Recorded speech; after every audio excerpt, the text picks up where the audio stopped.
We've all heard of a legendary creature that roams the seas, commonly referred to as the Kraken. But what exactly is this creature, and does it actually exist? Learn more about this incredible legend in tonight's episode of the Faith and Mystery Files.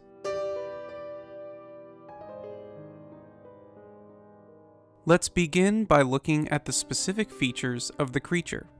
From books to movies, there are several ways in which this creature is described. Oftentimes, it's stated that the Kraken has the following attributes: quite large, possibly 1 mile in length or longer, squid or octopus-like body, long, strong arms, possibly silver or gold in hue, large eyes, short beak with massive strength. This amazing creature could be considered one of the largest sea creatures known to exist. But does it? Does the Kraken actually exist? The first record of the Kraken was in 1180 by the King of Norway at the time, King Sverre. In an old, worn manuscript from the king, it mentions a large aquatic creature that was seen by several during a voyage. It wasn't until the 13th century that the word Kraken was first introduced. In a Norwegian text entitled Konungs Skutske, or King's Mirror, the word Kraken is written. The Norwegian word Kraken is said to be connected with the German word Krake, meaning octopus. Several accounts state that a man, Orvar Oder, along with his sons, had 2 separate encounters with 2 sea beasts. One was called Hafgulfa, meaning sea mist or steam. The second one was called Lindbakker, or translated as heatherback. The second one is considered by many to be the one named Kraken, as it was specifically mentioned in the Konungs Skutske. The tale also included information about what the Kraken ate, how it would capture such things as fish, and even that it had a strong odor, which some have thought was created to possibly attract nearby fish. Another account of the Kraken was made in 1755, in which Danish historian Erik Pontoppidan wrote the book entitled Natural History of Norway.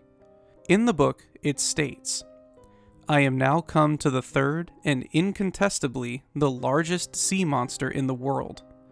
It is called Kraken, Kraksen, or as some name it, Krabben, that word being applied by the way of eminence to this creature."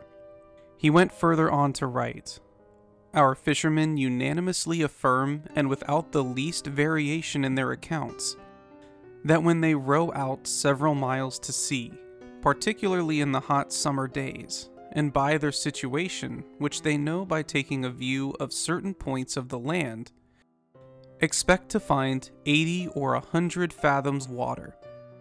It often happens that they do not find above 20 or 30, and sometimes less. Their lines, they say, are no sooner out than they may draw them up with the hooks all full of fish. By this they judge that the Kraken is at the bottom. They say this creature causes those unnatural shallows mentioned above, and prevents their sounding.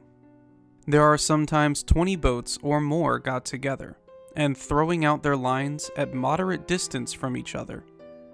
And the only thing they then have to observe is whether the depth continues the same which they know by their lines, or whether it grows shallower by their seeming to have less water.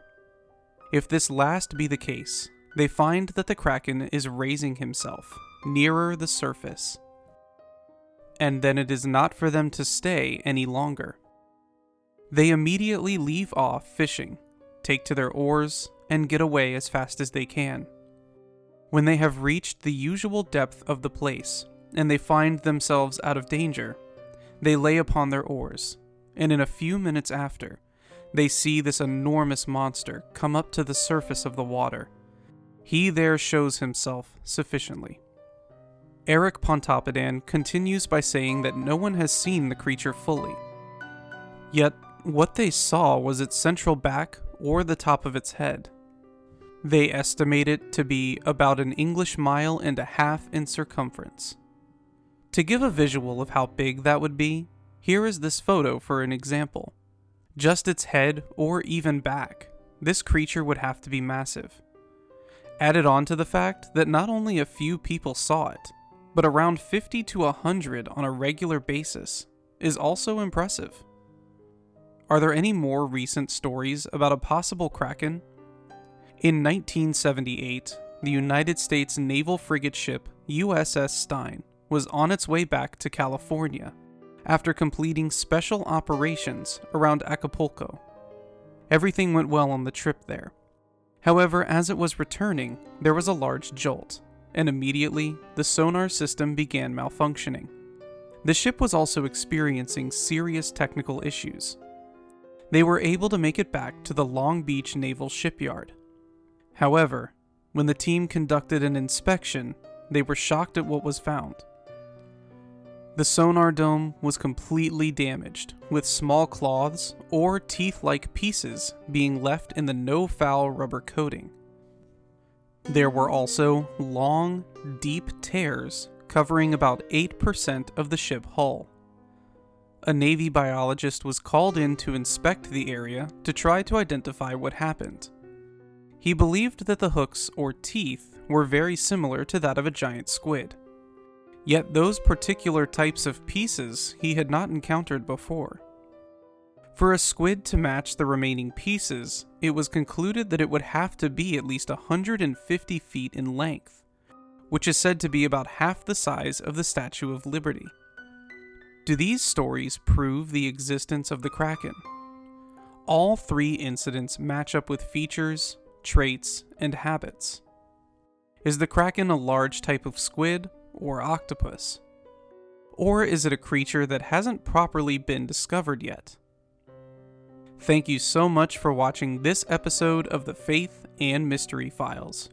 Let us know in the comments below what you think about the Kraken. Also, if you'd like to listen to other intriguing true stories, check out our previous episodes. Thank you again, until next time, and may God bless you.